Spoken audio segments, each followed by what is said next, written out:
नमस्कार, स्वागत है आपका बिहार समाचार में। लालू परिवार पर सुशील मोदी का वार, बोले लालू राबड़ी और तेजस्वी की करोड़ों की 50 से अधिक संपत्तियां जब्त, कोई नहीं बचेगा, सब जाएंगे जेल। जी हां, आप सही सुन रहे हैं। यहाँ पे सुशील मोदी का कहना है।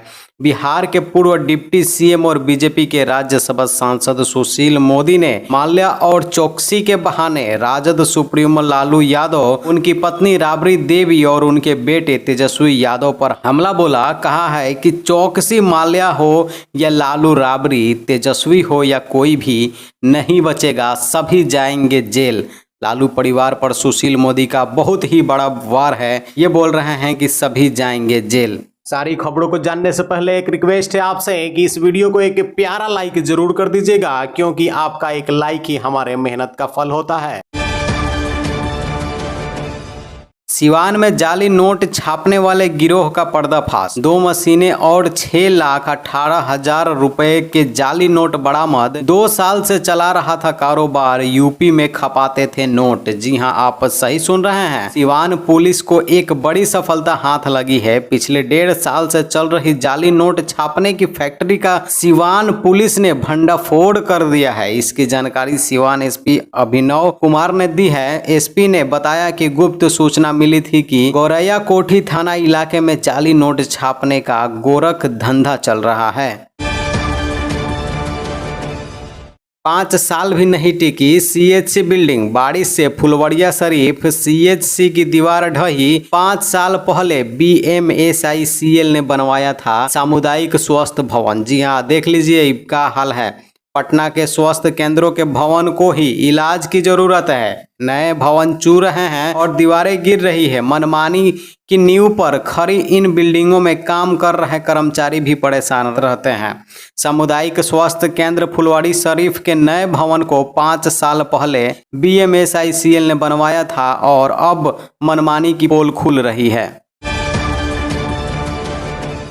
कांग्रेस नेता की पोस्ट के बाद पार्टी में बवाल। पूर्व प्रदेश अध्यक्ष ने राहुल को टैग करके लिखा, एआईसीसी और बीपीसीसी में क्षेत्रीय व जातीय संतुलन को भी साधा जाए ताकि पार्टी की हालत सुधरे। जी हां, आप सही सुन रहे हैं।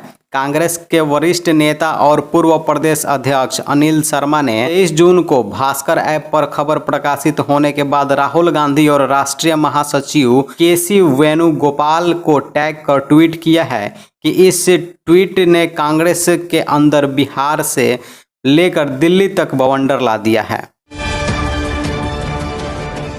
चिराग का पारस पर हमला, बोले चाचा ने छुपकर मेरी पीठ पर वार किया। पार्टी अध्यक्ष और केंद्र में मंत्री बनाने की बात एक बार कह देते तो मैं खुद पद छोड़ देता। जी हां, आप सही सुन रहे हैं। जो कार्यकर्ता रामविलास पासवान के विचारों का समर्थन करेगा वो कभी भी नीतीश कुमार के साथ खड़ा नहीं होगा।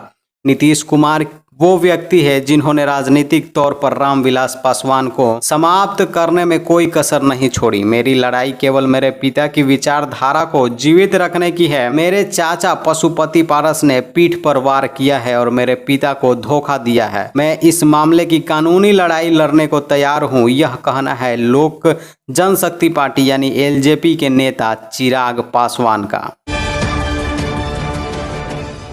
तेजस्वी यादव का सनसनीखेज आरोप, नीतीश कैबिनेट के मंत्री को बताया भ्रष्ट। कहा विपक्षी नेताओं के क्षेत्र से सौतेला व्यवहार कर रहे हैं नीतीश सरकार। जी हां, आप सही सुन रहे हैं। नेता प्रतिपक्ष तेजस्वी यादव दिल्ली से पटना लौटने के बाद एक्शन में हैं। शुक्रवार को वे अपने विस क्षेत्र राघोपुर के दौरे पर थे। इस दौरान तेजस्वी ने गंगा नदी से हो रहे कटाव का जायजा लिया था। नेता प्रतिपक्ष ने बाढ़ और कटाव के नाम पर सरकारी राशि की लूट का गंभीर आरोप लगाया था। एक बार फिर से उन्होंने सरकार पर गंभीर आरोप लगाए हैं। तेजस्वी ने विस में पूछे गए सवाल को आधार बनाकर विभाग के मंत्री को भ्रष्ट करार दिया है। उन्होंने बिना नाम लिए जल संसाधन मंत्री संजय झा पर गंभीर आरोप लगाए हैं। सिवान में मकान को तोड़ते हुए घुस गया ट्रक, सो रही महिला को मुआ दिया। जा सिवान जीबी नगर थाना क्षेत्र इलाके के नथनपुरा में शनिवार की सुबह एक मिनी पार्सल ट्रक अनियंत्रित होकर घर में घुस गया। इस घटना में घर में सो रही एक 50 वर्षीय महिला कमला देवी की मौके पर ही मौत हो गई, जबकि उसके पति सहित घर के 3 लोग गंभीर रूप से घायल हो गए। घटना में ट्रक का चालक भी घायल हो गया। बिहार में सरकार गिराने के दावे के बीच राजद को सुप्रीम कोर्ट से झटका। आरजेडी विधायक को भेजा गया नोटिस। जाने क्या है कारण। जी हां, आप सही सुन रहे हैं। बिहार की सियासत पिछले कुछ दिनों से पूरी तरह से गर्म है। विधानसभा चुनाव 2020 के बाद एनडीए ने प्रदेश में एक बार सरकार बनाई। वह राजद लगातार सरकार पर हमलावर है। पार्टी के सुप्रीमो लालू प्रसाद यादव के जेल से रिहा होने के बाद राजद इस बात का दावा करती है कि जल्द ही बिहार में एनडीए की सरकार गिरेगी। इस बात का दावा शुक्रवार को राघवपुर पहुंचे तेजस्वी यादव ने भी किया। आईएसआई की वेस्ट यूपी के जिलों में गहरी जड़ें हैं। इस बार कैरेना के सलीम उर्फ टुइया का आईएसआई से कनेक्शन निकलना बताया गया है। बिहार के दरभंगा ब्लास्ट में सलीम और कासिम उर्फ कफील की महत्वपूर्ण भूमिका सामने आई है। पुलिस सूत्रों के अनुसार दरभंगा ब्लास्ट कराने की जिम्मेदारी आईएसआई के सलीम को मिली थी। ब्लास्ट करने का ठेका तेलंगाना के एक युवक को दिया गया था। इसे लेकर करोड़ों रुपए की फंडिंग हुई है। 5 तारीख नीतीश के लिए अहम, लग सकता है बड़ा झटका। आरजेडी कर सकती है बड़ा खेल। जी हां, आप सही सुन रहे हैं। लोक जनशक्ति पार्टी यानी लोजपा में मचे भीतरी घमासान के बीच सभी पार्टियां अपने अपने तरीके से इसका फायदा उठाने में जुटी है। बिहार में सत्तारूढ़ जनता दल के साथ सांसद पशुपति कुमार पारस गुट के जाने की अटकलें हैं। हालांकि उन्होंने बार बार इस बात को दोहराया है कि वो नीतीश से हाथ नहीं मिलाएंगे और एनडीए का हिस्सा रहेंगे। गौरतलब है कि चिराग के नेतृत्व में लोजपा ने बिहार एनडीए से अलग होकर संपन्न हुए विधानसभा चुनाव लड़ा था और नीतीश को भारी नुकसान पहुंचाया था। वही विपक्षी दल राष्ट्रीय जनता दल एलजेपी के अध्यक्ष चिराग पासवान को अपने साथ लाने की कोशिश में जुटी हुई है।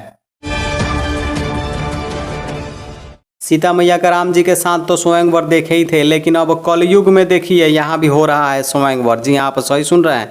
देखिए कहाँ हुआ कलयुग में स्वयंवर, किसने तोड़ा शिव धनुष और कैसे डाली गई वरमाला। जी हाँ, आप सही सुन रहे हैं। जनकपुर में सीता स्वयंवर की कहानी आपने सुनी ही होगी। इसे हमने अपने टेलीविजन धारावाहिकों में देखी भी है, पर यह सतयुग की बात थी। लेकिन कलयुग में भी आज आपको दिखा रहे हैं एक अनोखी शादी, जहाँ रामायण काल की तरह ही दूल्हे के धनुष तोड़ने पर परंपरा निभाई गई, फिर वरमाला हुआ और उसके बाद विवाह का विधि विधान पूरा किया गया। सारण जिले के सोनपुर प्रखंड के अंतर्गत सबलपुर पूर्वी में एक शादी समारोह में कलयुग में दूल्हे ने शिव धनुष तोड़ा, जिसके बाद कन्या ने वरमाला पहनाया। इस आयोजन में फर्क सिर्फ इतना था कि सतयुग के उस स्वयंवर में बड़े बड़े योद्धा थे, परंतु यहाँ दूल्हा फिक्स था।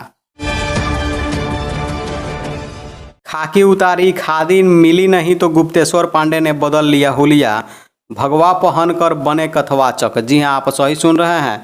बिहार के पुलिस महानिदेशक यानी डीजीपी के पद से वायलेंटरी रिटायरमेंट लेकर राजनीतिक में आए पूर्व आईपीएस गुप्तेश्वर पांडे अब नए अवतार में नजर आ रहे हैं, जिसकी वजह से वह इन दिनों सुर्खियों में छाए हुए हैं। पहले खाकी फिर नेता के बाद अब उन्होंने अध्यात्म की दुनिया में कदम रख लिया है और वह कथावाचक बन गए हैं।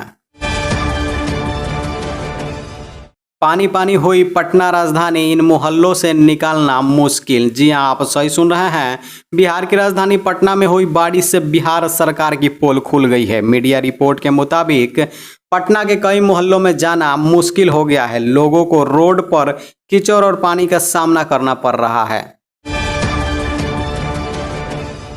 पटना में ताबड़तोड़ फायरिंग, जमीन विवाद में अपराधियों ने चलाई गोली। इस वक्त एक बड़ी खबर पटना से सामने आ रही है, जहां जमीन विवाद और वर्चस्व की लड़ाई में 2 पक्षों ने जमकर फायरिंग की। मामले की सूचना मिलते ही पुलिस घटनास्थल पर पहुंची, लेकिन पुलिस को देखते ही अपराधी मौके से फरार हो गए। नमस्कार, क्या आप बिहार से हैं? अगर आप बिहार से हैं तो इस चैनल को सब्सक्राइब कर लीजिए और साथ ही साथ घंटा वाला बटन जरूर दबा दीजिए, ताकि मैं जो भी न्यूज़ डालूं, जो भी आपके ज़िले का न्यूज़ हो, वो आप तक एकदम से पहुंच जाए और आप मिस ना कर पाएं। इसलिए आप इस चैनल को सब्सक्राइब करिए और अभी तक आज का न्यूज़ आपने नहीं देखा है तो यहाँ पे क्लिक करके जो वीडियो चल रहा है उसको क्लिक करके आज का न्यूज़ जरूर देखिए। धन्यवाद।